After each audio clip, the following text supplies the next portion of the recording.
Thank you for being here this morning, and just a pleasure to be with you. And whenever we come together with like-minded souls and really open ourselves up to the Spirit, there is just nothing like it. No matter what we felt like when we first came, whenever we share the experience and when we finally leave, just that energy just seems to really do its thing. So I just trust that our time together will just be a wonderful, wonderful morning for all of us. So let's begin just with a little opening. As we gather here this morning, we're just thankful that we can come together as we live day in and day out. It's just wonderful to be with people who think the thoughts that we think, and especially feel the inspiration. They feel the energy within them that we feel. And whenever we come together to be renewed in principle, and especially re-inspired from within, we just feel that elevation of the Spirit within us. It fills us. It renews us, it makes our day, and inspires us to go forth in this wonderful energy. May our time here together be precisely this, a time of renewal, a time of fun, maybe the best part of our day, or the best part of our day right now that we will then bring and make everything else the best day. May our time together be one of renewal. May it raise us up, make us joyful, happy, smile, and be just very glad that we're able to share this time together this morning.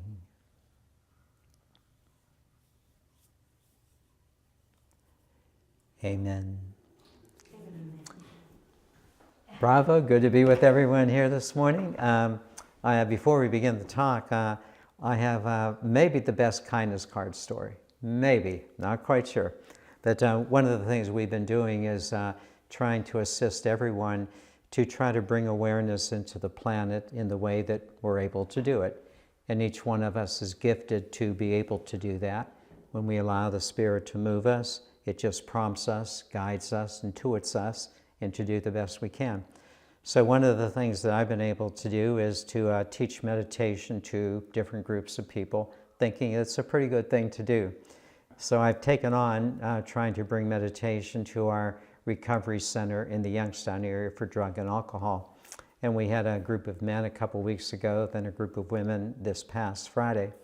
And it's a challenge because people are in recovery and trying to get them to work on themselves and so on. It takes all of your abilities to do so, but it's just really a very fun experience. So this last time we had a group of women, maybe about 12 to 15 women, and each one of them went through the program with the meditation and so on, and it worked out pretty well. Some of them got a little tired and drowsy as they relaxed and so on, but others were pretty much attuned to things and so on. So it was a pretty good experience. But what topped it all off was, I just thought at the end, well, why don't you bring these kindness cards down with you and just see what happens. So I brought the kindness cards down, and there's a stack of them over there, so please avail yourself of them. And I said, now these are kindness cards, and they're just nice to be given to people who you think have been kind to you. So I said, would you like some? So I gave like 2 or 3 out to everyone. And everyone took one, which was kind of nice. And then I said, I have a few more here. Would anyone else care for any more? And it just surprised me. Everyone came forward and said, I'd like a few more. So we had about 60 altogether given out to the people there. And when I was leaving the center there, I just saw them going up to staff members. I just did something to my heart then, does something to my heart right now. It was just amazing. And what really struck me was, more than anything else, is these people in recovery are dealing with something, but that kindness is just in them. And when someone speaks to kindness and goodness, it's just amazing how it stimulates the kindness and goodness in others. So it was just a neat story, and we're just so thankful that we have these kindness cards. I think we just ordered 2,500 more, so they're on their way. So it's just a wonderful, wonderful story. So I thought you might enjoy that today, and just to kind of start us off and so on. Anything else anyone would like to mention before we begin? Okay, kind of get ourselves going and see where we go today. So as I mentioned, we're doing our first run with the YouTube today, so to the YouTube audience, if you're there, we thank you and very much welcome you to be here with us. How about that, Candace? Yeah. So we're getting everything together, and certainly thank Tony for, he's our technical guru here this morning, and Emily and Tony, our lovely hostesses, for everything this morning. But every time we come together on a monthly basis, it really is, I think, a very increasingly energetic experience for each one of us. I think we just like to come together. We like to share our stories, our insights, our inspirations, and perhaps more than anything else, it's just an wonderful time for us to have conscious expansion. It's just nice to be with people who are growing in the awareness. And we know as we continue to grow, it just continues to expand. It's just always fun to be with such people. As Paramahansa Yogananda always said, it's always fresh, it's always new, never gets boring, never stale. What I'd like to do in today's presentation, it's entitled The Common Experience, Part 1, is to kind of give you the basis for the talk, and then we'll proceed.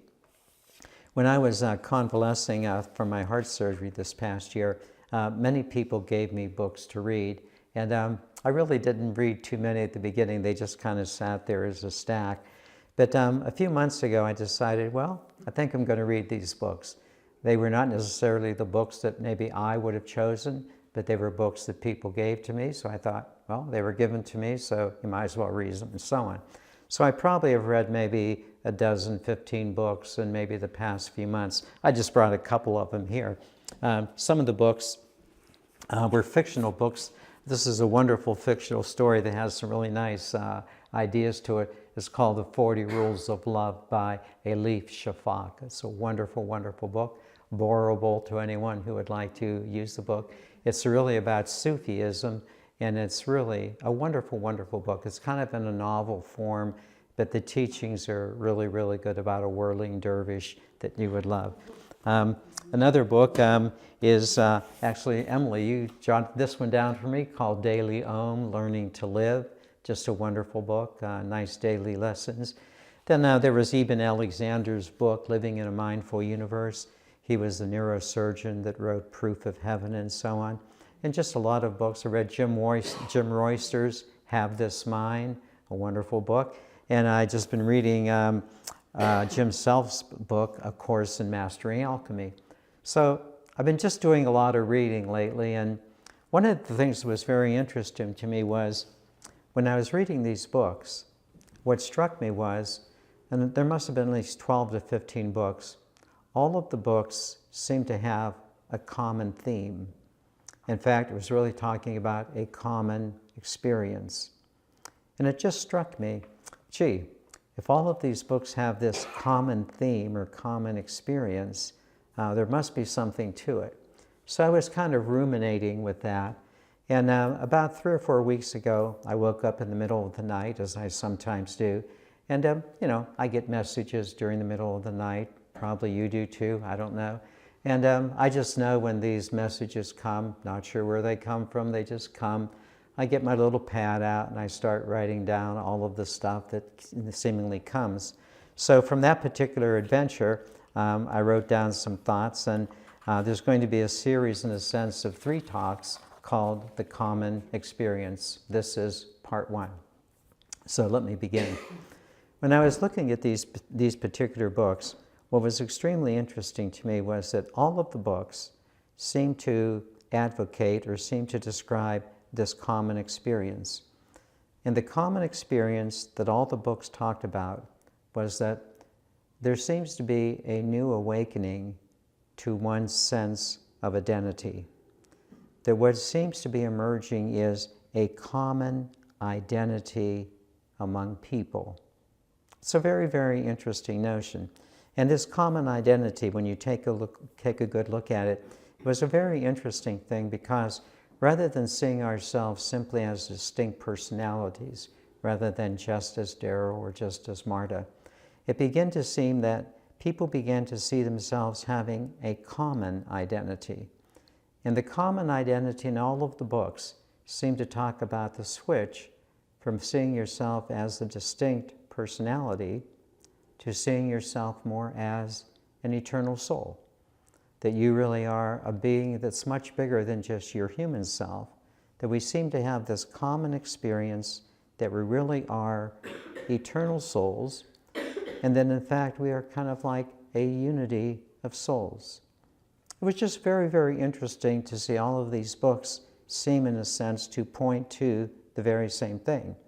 So what I'd like to suggest to you is that this particular notion of a common experience is something I think that's really developing, and it's what I'd like to kind of focus in on as I proceed here today. This particular notion of a common experience had two particular parts to it. The first one was this notion of having a common identity, that we are not just those individual personalities, but rather we really are these eternal souls who are looking at ourselves a little differently. Let me try to explain it. All of the books talked about one of the passages from Teilhard de Chardin that many of you have heard about, when he would say, we're not just human beings that have spiritual experiences, but rather that we really are spiritual beings that are having a human experience. You've heard of that a gazillion times. But every once in a while, you just start saying, well, this person said it, that person said it, that person said it, that person said it. And you begin to realize that something common is beginning to emerge, that we see ourselves differently. We're not just Vince, we're not just Lee, but we really seem to be spiritual beings, that everyone seems to be feeling a little bit more. It's not unlike, in a sense, maybe when, if you recall, when Eckhart Tolle wrote The New Earth, at the very end on page 312 there in The New Earth, when he said, there's a new species arising on the planet. It's arising now, and we are it. Just kind of interesting. You think about that. Me, part of a new species. While I'm changing, I just see myself a little bit differently. And this seems to be the common experience that many of the people by and large are having, that we just see ourselves differently. Now, these particular authors, they may not be as popular as Teilhard de Chardin or Eckhart Tolle, but this to me is what's really moving. They seem to be having the same experience that Teilhard had and Eckhart had. And what really moves me more than anything else is, I think we're the same way. We're having that very same experience. Our name does not have to be Teilhard or Eckhart, doesn't have to be Eben, but it's simply us. And we are beginning to experience ourselves differently. We seem to have this common experience that we really are larger beings than we conceived ourselves to be. And it seems like a whole lot of people are having this very same common experience. It's really been quite interesting and quite fascinating. Now, a few other comments I think come into play. When you begin to see yourself as a spiritual being, one of the components of seeing yourself this way is you realize that you become guided from within, that you have kind of a self-guide that tells you what to do and how to do it, that you don't have to look to other people to tell you what to do, but that you really feel that you have this internal guide that is giving you direction in life, giving you inspiration and power in life. You just feel this within. Now, I thought this was extremely interesting because you might recall a little bit that wonderful book, A Course in Miracles, and in the introduction of The Course in Miracles, it said, a common theology is impossible, but a common experience of the God Spirit is possible. Just say it again. A common theology is not possible, but a common experience is possible. So I thought about all of the religions in a sense, and they talk a lot about theology, which is just God talk. But you see, all of the God talk so many times from different religions still have religions separated. They argue about their beliefs. Sometimes, in a sense, they are very, very critical of other people. And it seems like nothing negative, but just a discernment, an observation, The religions have not brought us together. I believe, however, that as we come to know this presence within us, this presence within us is bringing us together because it is a common experience. We don't have to sit down and discuss and debate, do you believe this, do you believe that? What brings us together is really that presence within us, that what you're feeling is the same thing that Christy might be feeling. There's just this energy that brings us together and makes us feel as one. We're kind of doing from our common experience what religions by and large had always wanted to do, to bring us together. I believe that this common experience of being in the awareness is the pathway forward for eventually the unification of humanity, because we're not talking about thoughts in people's heads, but rather we're talking about the experience that they're having in life. This is a huge step forward. I don't know if you've ever felt that you would say to yourself, I'm on the pathway for the evolution of my species. We are. We are. Because we're zoning in on an experience that is common to everyone, not trying to tell people what to do, but showing them where to look and how to listen and how to move forward, and especially doing it with others who are doing the very same thing. So that was the first thing that was very interesting to me anyways, this notion of a common experience, something that is really moving people from within, and especially coming together with other people who are doing the same. But then the second thing began to really kind of mount within me, and this probably more than anything else kind of inspires me anyways, especially being with all of you here today. As we have had this common experience, talking more about experiencing this presence within us, one of the things that I think is extremely interesting is that for most of us now, not saying every day, all the time, but for most of us, most of the time, this presence within us has become the way that we show up in the world. It has become, as I always like to say, our all the time, eyes open, walking around in the world state of being. What I mean by that more than anything else is that our experience has now led to an expression of the God Spirit. So that when you get up in the morning, the first thing on many of our minds is not, what do I have to do today? The first thing on many of our minds is, how am I going to express the Spirit today? Because the Spirit is more and more who we are. And this common experience is now moving into a common expression. Experience has led to expression. Let me try to offer a few ideas in this way that might be helpful to you. Do you remember reading maybe a long time ago that people would say, this presence you have within you, it is your natural self? And we would read stuff like that and say, well, if it's our natural self, why is it so hard? Why is it so hard to be able to do this? It seemed like the little me, the ego, would still hold sway over the larger self. Try as we might, we would seem to revert back to those old patterns.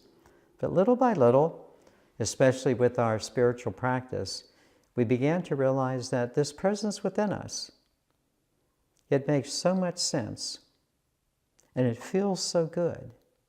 It is more and more becoming our natural self. It feels right. We want to do it. It's more fun than simply living in a sense from your head. So that this natural self is becoming, in a way, the way that we go about the world. It's one of these little things like, when you look at your natural self of being in the God Spirit, or being in the little me that is worried and anxious, it's almost a no-brainer. Why would you choose to be less than you are when you can be the best of who you are? Aristotle wrote a book many, many moons ago. It was called the Nicomachean Ethics. Sounds very intelligent. Nicomachean Ethics, oh yes, I know it well. But it was very interesting because the book was about happiness. And at the very conclusion of the book, Aristotle was very scientific. He just said, well, you know, folks, it boils down to this. If you want to be the happiest, you have to develop the best part of you. I think we get it. I think we're pretty happy because we've developed the best part of ourselves. The best part of ourselves is that loving heart, that kindness, that goodness, that creativity within us. And because we've developed the best part of ourselves, I think for most of us now we're experiencing our greatest happiness. It isn't rocket science, but as Jim Self says, a little assembly is necessary. A little assembly is necessary. The second thing that I would like to suggest to you, I think that becomes extremely important also, is that to the degree that this inner presence, this God Spirit, is becoming more of our natural selves, when we are not in that Spirit, we begin to feel unnatural. It begins to feel uncomfortable to be critical, judgmental. It just doesn't feel right to be self-centered. It doesn't feel right to take advantage of people. So it's become quite interesting. Not only is the God Spirit, in a sense, more and more of our natural self, but the beautiful thing is, it now teaches us we don't want to go to that other place anymore. It doesn't feel right not to be our best self. That's extremely important. Just want to keep on encouraging us to move in that direction. The other thing I would just want to suggest to you that becomes, I think, pretty interesting, the third basic notion is that as we continue to live this way, we begin to feel, as I kind of alluded to earlier, that we really are on the pathway of evolving our species. It's a very, very interesting thing that we are living, in a sense, as what I would call the future of our humanity. So let me try to just add a few things to it that might be helpful. The first basic notion is the fact that I think we feel that we are living kind of like as a new species because we have decided to live like this. And because we live like this, we see the quality of our lives have immeasurably improved. So it seems to me that we can honestly say that this being in the common experience of the God Spirit and living this way is our pathway forward because, well, it has become our pathway forward. It has become our pathway forward. We've experienced this truth. This is the way we live. And we don't need other people to tell us what to do, but we realize that we know what is real, and we are living from this inner presence as we go forward. Now, the interesting things about that is that we don't have to look to someone else to say, are we right? The most important thing has been that our experience is our conviction. Our experience is our conviction. We know unequivocally from our experience that this is the way to live. This is the way we've always wanted to live. Let me suggest that a second thing that comes into play is we know people just like us. That's pretty nice. We know Candace, we know Pat. Yeah, we know people just like us who are living this way. And just little by little, we're beginning to realize that we are a unity of souls. That we're not just here as distinct personalities doing our own things, but we really are a unity of souls, which simply means we have that same common experience. We join with others who seem to have that same common experience. And together we are expressing this way of life. It's all about a choice, isn't it? Just a choice on how you're going to show up day in and day out in the world. Just wonderful to be with people who simply understand this, so that we can go together not being like anyone else, but really sharing this common, beautiful experience. And this common experience kind of has two parts to it. The first one is that it's something we all share in common, but we don't try to be like each other. I'm not trying to be Ren, not trying to be Tony, but we do encourage everyone to use the gifts that they have within themselves. I mean, isn't it wonderful not to feel that anyone has to be like you, and you don't have to be like anyone else? Confident that the gifts you have are unique gifts for the upbuilding of everyone. We're becoming a unity of souls. We're more than just a nice bunch of people. We're a nice bunch of people, but we really are becoming a little more. And as each one of us opens ourselves to this, you begin to change. You're not going back to that little old Doreen that used to be. It's just this expanse of, I'm just getting bigger. And then the third thing that just seems to come into play is that so many times, rather than being critical of others now, we invite others to come forward.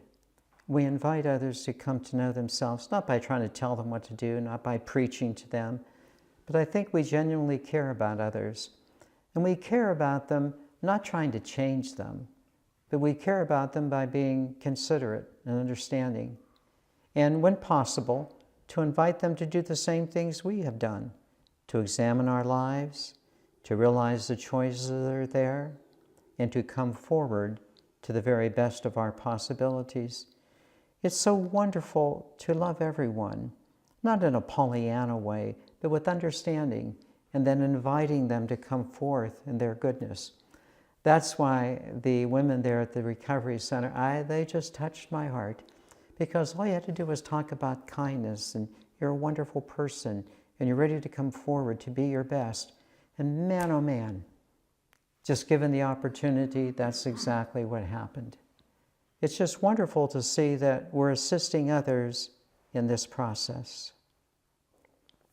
So in conclusion, I suppose what I would want to say is that it's hard not to be exuberant when you talk about who we are, when you talk about that God Spirit as the recognition of this presence that is within us that moves us. What's really happy, what's really nice is it's not just that it's nice to talk about the God Spirit being exuberant, but don't you think it's nice for yourself to be exuberant? To feel happy, to feel that you know what you're doing, and you're being your best. It's really hard not to be exuberant when you have this presence within you, and you're sharing it with others, and inviting others to share it as well. I would say, maybe in conclusion, that we are not on our way to heaven, but heaven has become our way. Here. I mean, wouldn't you say that? Well, this was just part one. 2 more parts to come. With that in mind, let me take you into meditation. So again, let us now be thankful that we have a few moments in quiet to digest the message, but to digest anything else that is going on within each one of us. Fully now dedicate yourself to this meditation.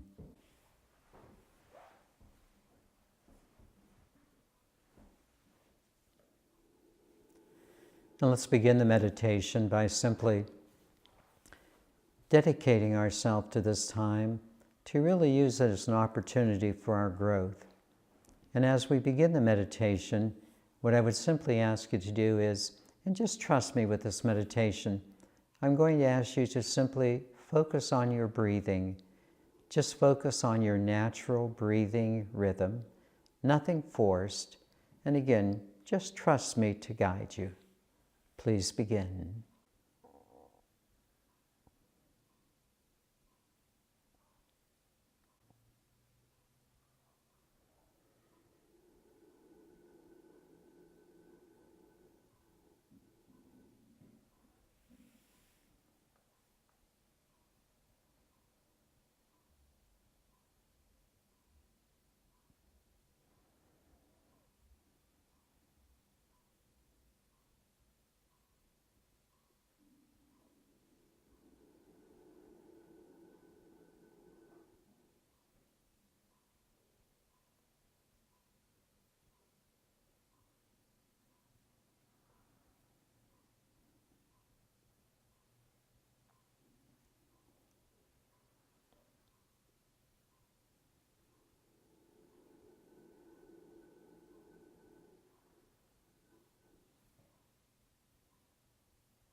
And again, I'm going to ask you just to trust me, but keep on breathing. Just keep focusing on your natural breathing rhythm. If thoughts come in, just let them pass through and just return to your normal breathing rhythm.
Would you notice how your breathing is slowing just a little bit? Just a little slower, but very perceivable. Please keep focusing on your breath. Nice, easy breaths. Allow any thought just to pass through. Please continue.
Would you notice how more peaceful you're becoming, getting out of your head, thinking about things, and just feeling peaceful, calmer. And again, please continue to simply focus on your natural breathing rhythm, nothing forced. Be attentive, but nothing forced.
Now I'm going to ask you a question. To answer the question, I ask that you not think about an answer, but rather just allow the answer to emerge from within you. Stay out of your head and allow the feeling energy within you to speak to you. Allow your inner guide to be directive for you.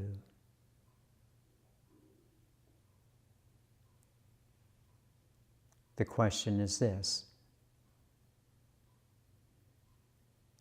as you're sitting here right now, how do you want to go forward in your life? How do you want to be from all of the things you've learned in life, all of the things you've studied? Just from this moment on, how do you want to show up? How do you want to live each day? Again, allow the answer to emerge from within your inner guide.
Would you now feel yourself into this way of going forward? Focus on the feeling that this going forward generates within you. Feel yourself into this role. Feel it.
Would you say to yourself, I like myself this way. This is the way that I want to be.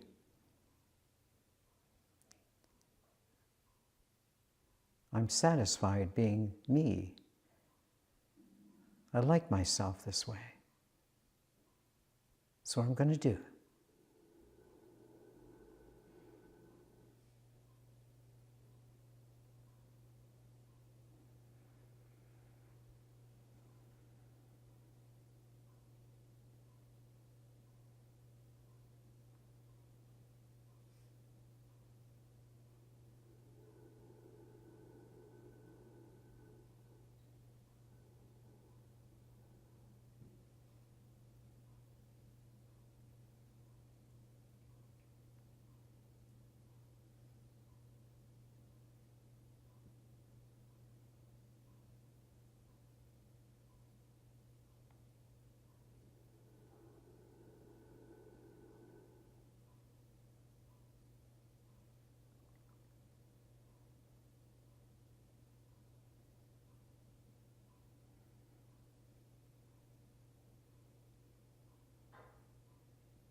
Would you make a promise to yourself that I'm going to do this?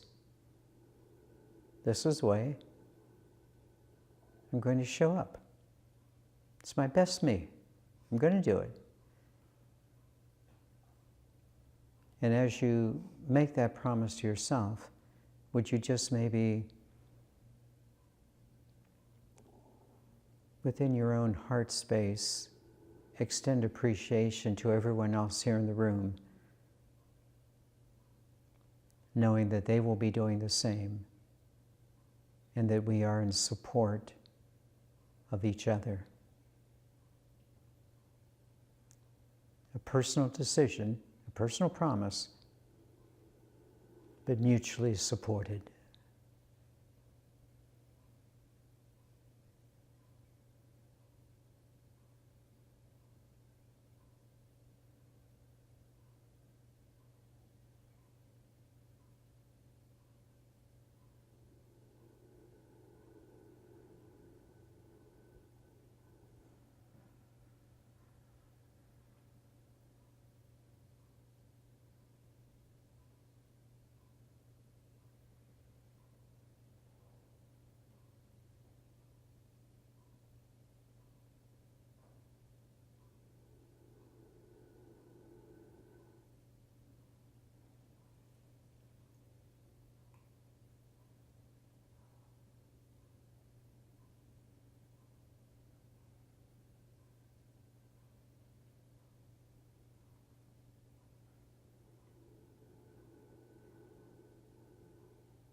Return now to the rhythm of your breathing.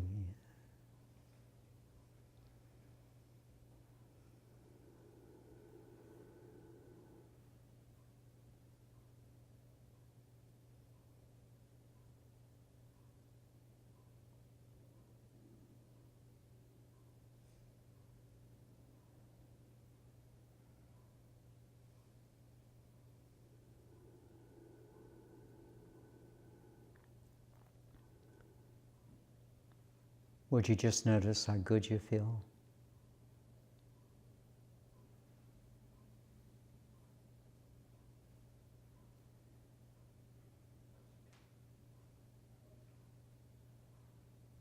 Already reflecting your best self.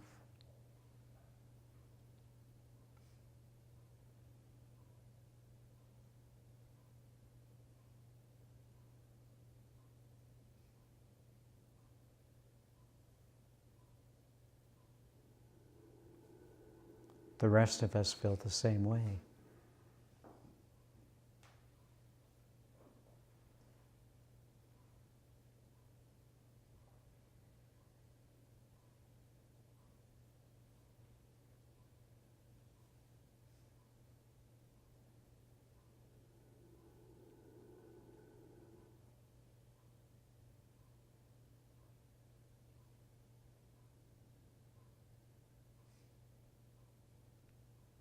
Don't forget your promise.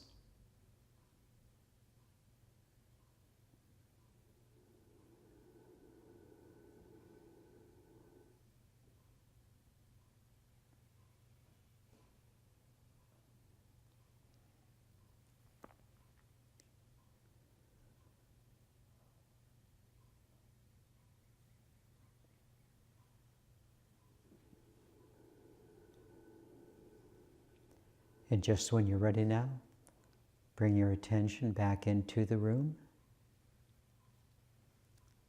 into your body persona, opening up its eyes, and just allowing your happy, exuberant self to shine through.